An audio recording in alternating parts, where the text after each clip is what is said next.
like was such a secret for so long that we couldn't say anything, we couldn't talk about it. So when you finally got the chance to talk about it was like a relief to be able to express it and talk about it. And now to celebrate it on this level, it's been really incredible. And my kids are a huge reason to keep things very sacred, I would say. I try to tell my kids, they don't understand what I do. This is the incredible part. So I try to explain to my kids who Vince Gilligan is, right? And they were like, they couldn't understand the concept of what he does, but when I told them that he's a helicopter pilot, he became the coolest dude in their eyes. And so he's been the helicopter pilot. To them, he's like Vince Gilligan, the helicopter pilot. It was actually like, God, I can't wait for this to be over. That's how hard it was. Like, that's how intense it was, and that's how much we knew what we was doing. You know, it had to be good, it had to be authentic, because it was going to move so many people. But just didn't know it would be to this level. But I think, you know, it's just an amazing thing to be a part of. I think that there was many parents around the world that had teenage children that was desperate to have a specific, certain conversation that they were struggling to have, because technology has taken over our lives in such a big way. And I think adolescence gave carte blanche to those parents to just go in the kids' bedrooms, knock the door and say, listen, what's going on with your life? What are you watching? What are you doing? And I think that's why it resonated so well, you know. So yeah, I'm really pleased. When you set out to make a TV show, you want to make something entertaining and you want to move the dial a bit. You know, you want people to talk about it after, but this set off a whole chain of events that I think has changed people's lives for the better. So I think it's really cool.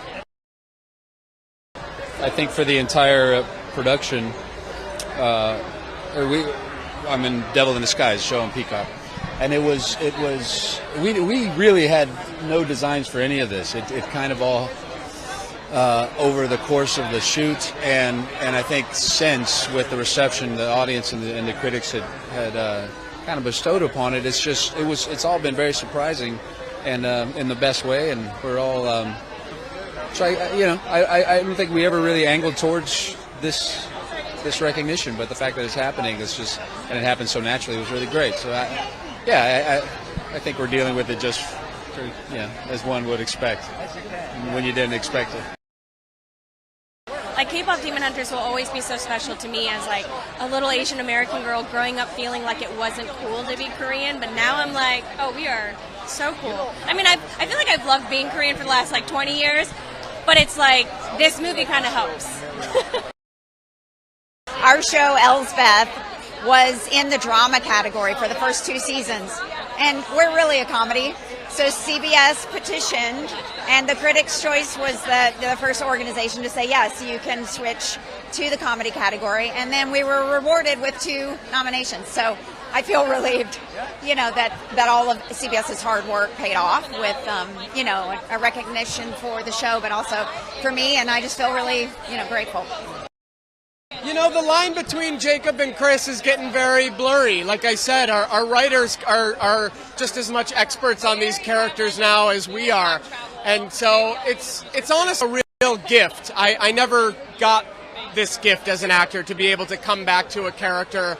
You know, I certainly never expected to play a character for 5 years. And there's something kind of magical that happens in that hiatus time. You know, the dust sort of settles and it just lives in you a little deeper. And I wish every actor that, you know, that blessing.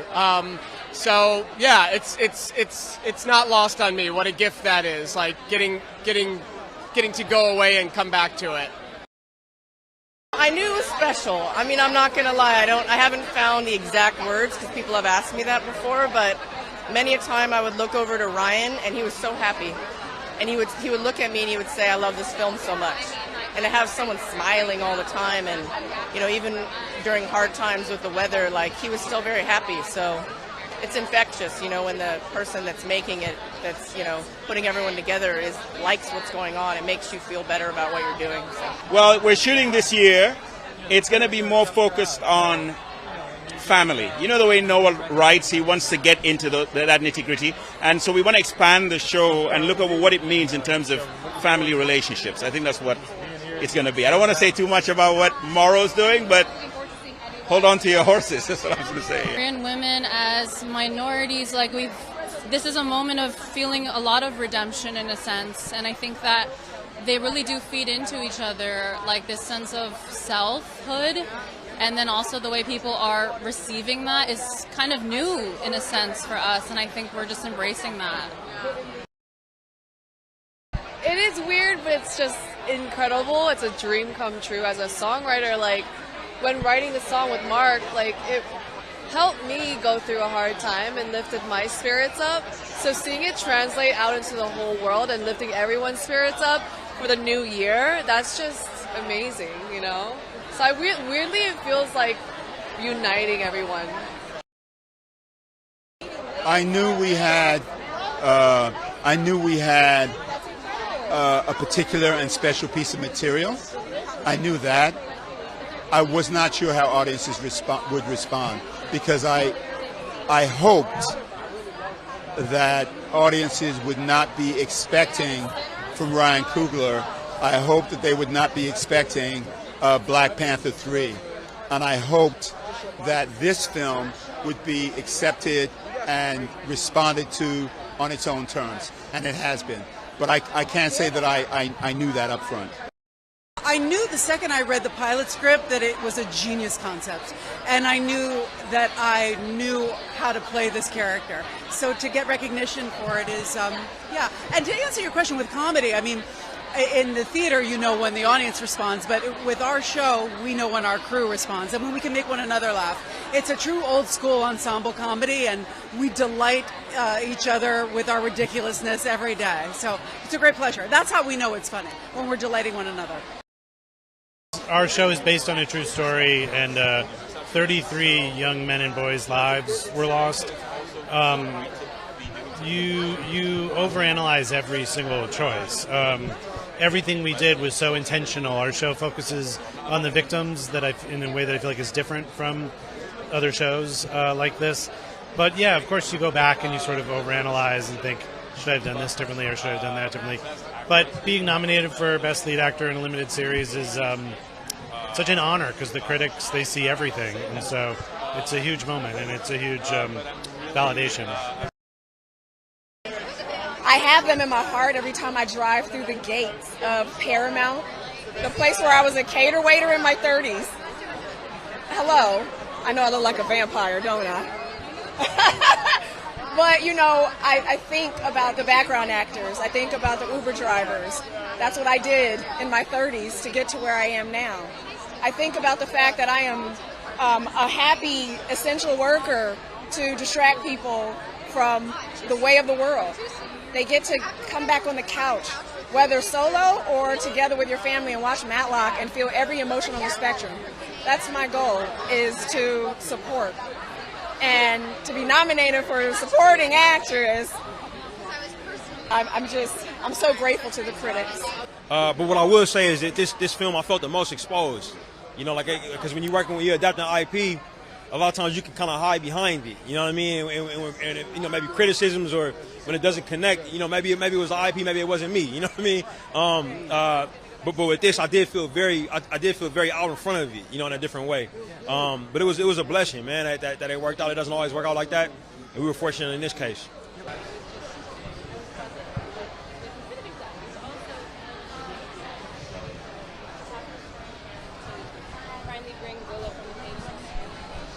More than getting to watch the entire picture and kind of watch her entire journey, I didn't understand the level of strength that she had, even while I was doing it. Like, I knew that, like, obviously, she's a daughter of Pretty Beverly Hills. Like, she can do anything. But I think just seeing that constant never giving up in the film, like, that inspired me leaving it. I was like, whoa, how is a 16-year-old able to do that?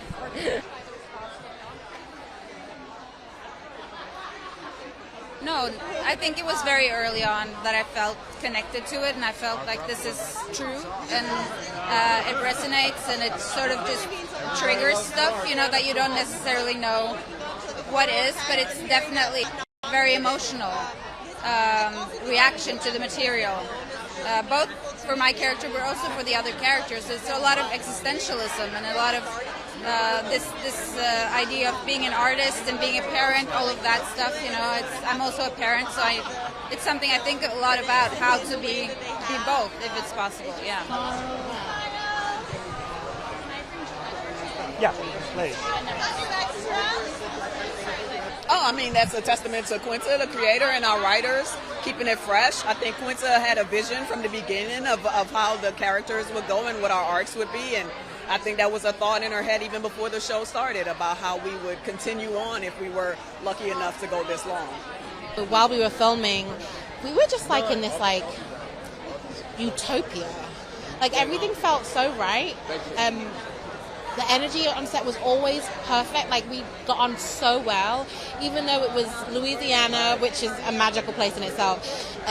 But like the bugs and the alligators and we still nothing ever like got under our skin. Like I don't think we ever really complained or moaned. We loved each other and we loved being there.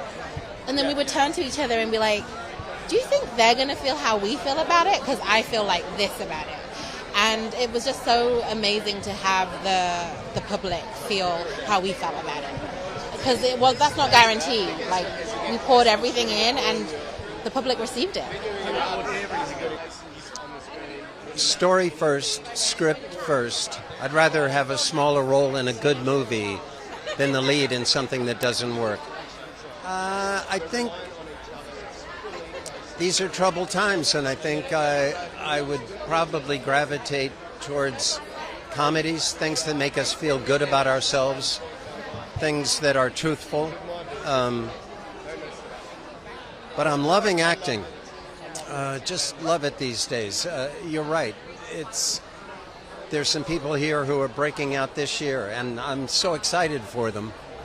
I'm so glad I'm not doing it. Because, I've been doing this a minute, and I want to do more. I mean, the older I get, the less I know. I know what I like. I know what I watch. And you throw it against the wall, and then the world decides whether they like it as well. Yeah, I mean, nobody has a formula. If they did, then every movie would be a hit. Every show would be a hit. So, but I do like that variable that you don't know until you know, until you get that public approval, and then you know, regardless of what we've been saying, because every project starts the same. It's going to be great. You're great. I'm great. We're in this thing. It's great together. And then, boom.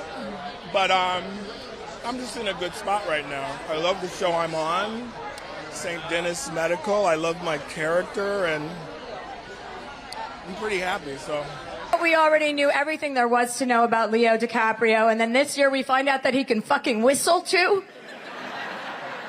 Leo's here. Thank God. Leo almost didn't make it tonight because he was trapped on a boat in St. Bart's.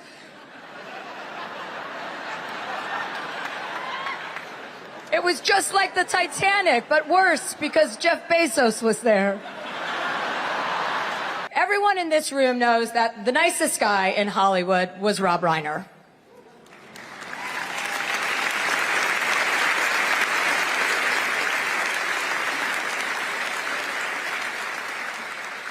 Anyone who ever spent time with Rob Reiner knows that the minute that you met him, he felt like an old friend. When you were in a conversation with him, he was present, he was focused, and he was funny, and he would ask you tons of questions. Whether you were discussing politics or film or the latest beauty trends, he was all in. After I sent him a text thanking him for dinner a few months ago, he texted me back and said, "We had so much fun with you last night. Thanks for explaining so much about plastic surgery. It was very edifying."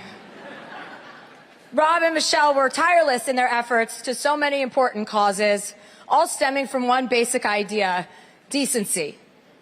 That we should all look out for each other. And I think we can all agree that we definitely need more of that.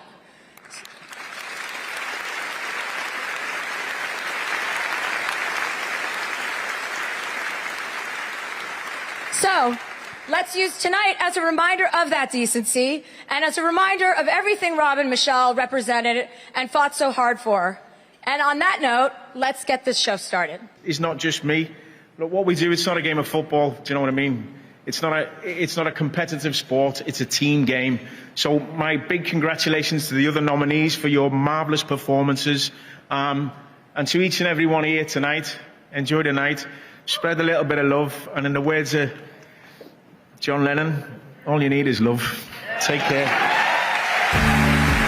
We had an awesome time with the crew, shooting really difficult stuff, and I think that's the main thing, is just having a great time while we're shooting, because we're just playing pretend. Thanks very much. This is really great. Thank you. Bye. When I was a kid, my ma told me, you're never above anyone and you're never below anyone, so we're all equal. And I think the ethos that we carried into this piece, that paid off in this production. It was a unique experience, and I'd just like to say, if you've got any kids at home, give them a massive cuddle and tell them you love them. God bless. Namaste. And most of all, I want to thank our president, Donald Jennifer Trump, without whom we would be going home empty-handed tonight. So thank you, Mr. President, for all the many ridiculous things you do each and every day. It's been a banner couple of weeks, and we can't wait to get back on the air tomorrow night to talk about them. Thank you, everyone. I won! Oh my God! Okay, hey! Thank you so much to the critics for critiquing so critically, and wow. Okay, you know, the best thing about being nominated 4 times is I finally realized they're never going to feed us at this thing. It's going to be just grapes and ice cream every year, but this makes up for it. This one means a lot to me because it's from the critics. Thank you to the critics for caring about and sometimes enjoying what we do. This is so nice. As someone who deeply, deeply, deeply cares what critics think of them and their work, this is like what I'm looking for. This is can cancel therapy this week. This is like, I'm good. I'm fixed. I'm fine, I think. I thank the Critics Association for your appreciation of our little show, Hacks. And thank you all so much. And my fellow nominees, brilliant beyond brilliant. Thank you so much. Thank you so much. Thank you. We're so excited. Does anyone else have anything to say? We have nothing. Pete has something. I want to thank the critics. That seems like the first place to start. And I want to thank Seth and Evan, because we don't get to thank. Honestly, these guys work harder. They seem like stoners. And I'm not going to say they don't smoke weed occasionally. But we were doing rewrites all day, every day over the vacation. And then at one point, it's midnight, and Seth is like, hey, I'm on a boat in the Galapagos, so I'm going to sign off. I'll catch you guys. So we're like, you're working at the Galapagos on a boat. These guys are the best. So thank you to Seth and Evan. I mean, I really wasn't expecting all of this, because I thought people would like the movie. And I thought people would dig Gladys, but you love Gladys. I mean, it's crazy. I get makeup tutorials and paintings. I even got one weird thing about how she's a sex icon also, which I didn't go too deep into that one. But I do want to thank Warner Brothers, Pam and Mike. They've just been behind this, and I just thank them a lot.